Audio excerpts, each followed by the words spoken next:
Series में? देखिए, तीन प्रोस्पेक्टिव से बात करते हैं हेमंत, और प्रोस्पेक्टिव ये है कि पहली चीज के 9000 से जो बाइंग इमर्ज हुई वो अब तक कंटिन्यूड है।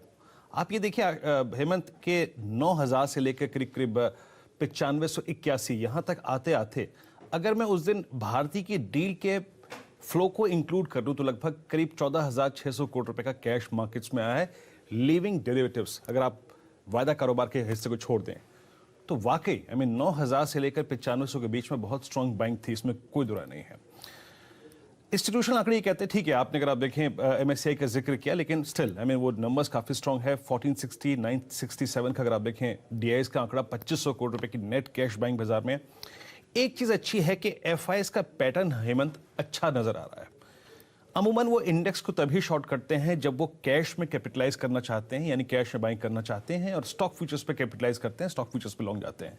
वो दोनों चीज विजिबल थी, कैश बाइंग स्टॉक फ्यूचर्स पे 1374 करोड़ रुपए की बाइंग, 20,000 कॉन्ट्रैक्ट लॉन्ग स्टॉक, और इंडेक्स को थोड़ा उन्होंने शॉर्ट किया। लेकिन आप उनके ऑप्शंस के आंकड़ों को समझिए हेमंत, 20,000 पुट लॉन्ग और उसके अगेंस्ट 22,000 पुट शॉर्ट कर देना, यानी पुट लॉन्ग पुट शॉर्ट, यानी एक स्ट्रॉन्ग बेस, बाजार उस बेस को रिस्पेक्ट देगा।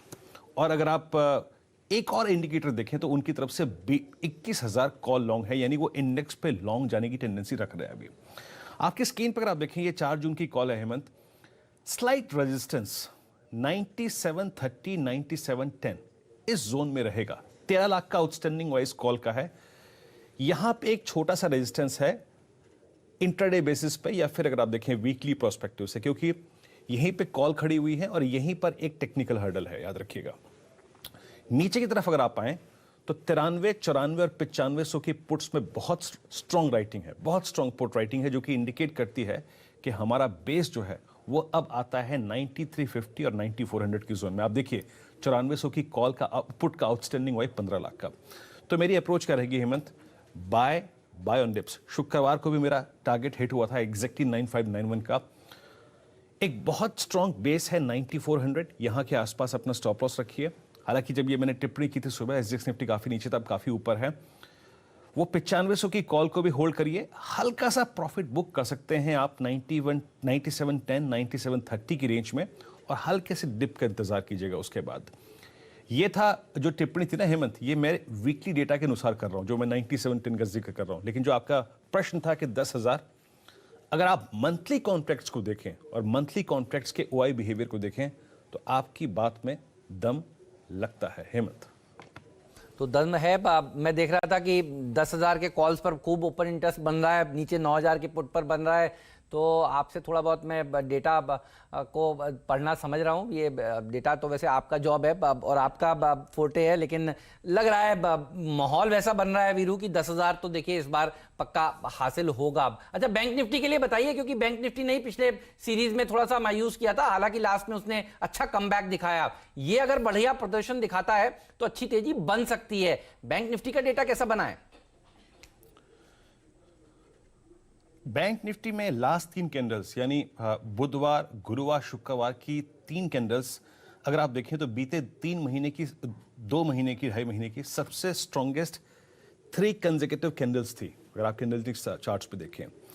एक अच्छी चीज है हेमंत यहाँ पे कि 18,500 18,700 18,800 ये 300 पॉइंट के क्लस्टर में बहुत स्ट्रॉन्ग बेस है। ये शुक्रवार का लो भी था, और एग्जैक्टली मैंने बाय की अप्रोच इसलिए रखी थी क्योंकि 18,500 600 700 पे काफी स्ट्रॉन्ग पुट राइटर खड़ा है।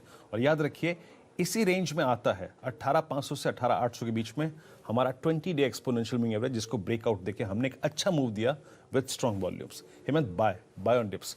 एक हल्का सा हर्डल है 19,390 19,500, जो कि मेरे ख्याल से ओपनिंग के बाद क्लियर हो जाएगा।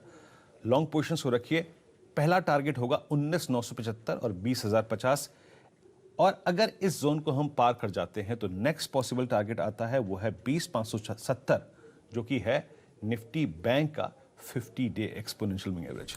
तो इसे स्टॉप लॉस के साथ बाय करें, और जैसे जैसे ट्रेड ग्रिप में आता रहे 100-150 पॉइंट अपने ट्रेलिंग स्टॉप लॉस को शफल करते चलिए। बट स्ट्रांग है इस वक्त निफ्टी बैंक हेमंत, पिछले 3-4 दिन के स्टैट्स और टेक्निकल बिहेवियर के मद्देनजर। तो तेजी की पोजीशंस देखिए, निफ्टी बैंक में बनती दिखाई दे रही है और अब तैयारी 20,000 के ऊपर के लेवल्स की रहेगी निफ्टी बैंक में। और निफ्टी में तो मोड बन ही गया है कि हम 10,000 की तरफ तेजी से बढ़ेंगे। आज कई सारे स्टॉक्स हैं जिस पर हम बात करेंगे, लेकिन सीएनबीसी आवाज की एक और खबर पर फिर मोहर लगी है। अदानी पावर की डीलिस्टिंग की तैयारी हो रही है और कंपनी की बोर्ड बैठक में इस पर विचार होगा। यतिन इस पर जुड़ेंगे कुछ ही देर में, उनसे बात करेंगे, लेकिन तब तक राजेश सातपुते, राजेश पालविया और मयूरेश जोशी को भी कार्यक्रम में जोड़ लेते हैं। और बग्गा साहब, आप सभी का स्वागत है। राजेश सातपुते, 2 ट्रेड्स बताइए। वीरू ने तो पूरा सेटअप समझा दिया निफ्टी बैंक का, किन ट्रेड्स के जरिए इसे एग्जीक्यूट करना है आज की तेजी को? Good morning Harshita, good morning Hemant. Hemant, आप दोनों को स्टूडियो में देख के मजा आ गया। ऑनेस्टली स्पीकिंग, ये स्टूडियो की एनर्जी अलग होती है और आई एम प्रीटी श्योर आज दर्शक इसे महसूस करेंगे, इसे एंजॉय करेंगे। हेमंत, आपने बिल्कुल सही कहा, ये अब की बार 10,000 मुझे लगता है निफ्टी पक्का होगा। और जिस तरह से इसमें ब्रेकआउट हुआ, जिस तरह से बैंक निफ्टी का सपोर्ट है, इवेंचुअली आई थिंक ये 10,000 जाएगा। 2 काउंटर्स रहेंगे मेरे जो स्ट्रॉन्ग ब्रेकआउट कैंडिडेट्स हैं। उसमें से पहला रहेगा पीडीलाइट। पीडीलाइट में ब्रेकआउट मिला है 200 डीएमए जो था इसका करीबन 1405 के आसपास, वो वॉल्यूम के साथ निकला है। तो मुझे लगता है पीडीलाइट आज का स्टार होगा। 1425 का मेरा स्टॉप लॉस होगा, टारगेट विल बी 1520 इनिशियली। उसके बाद जो सेकंड बाय कॉल रहेगा that will be on Sun Pharma. Sun Pharma का जो बेसिकली जो स्ट्रक्चर है वो बेहद पॉजिटिव है। रनिंग करेक्शन हो चुका है 440 430 के आसपास। ये क्लस्टर ऑफ सपोर्ट था जिसको इसने टेस्ट किया और उसके बाद इसमें रिकवरी फिर से आई। जो नया प्राइस पैटर्न दिख रहा है वो है inverted head and shoulder price formation. It's a bullish price formation. Volume के साथ यहाँ पे ब्रेकआउट मिला तो ऑब्वियसली इसमें फॉलो बाइंग होगी। दोनों अच्छे काउंटर से बाय ऑन डिप करें। सन फार्मा का टारगेट रहेगा कम से कम 486 का, stop loss will be at 460। ये 2 स्टॉक्स बताए राजेश।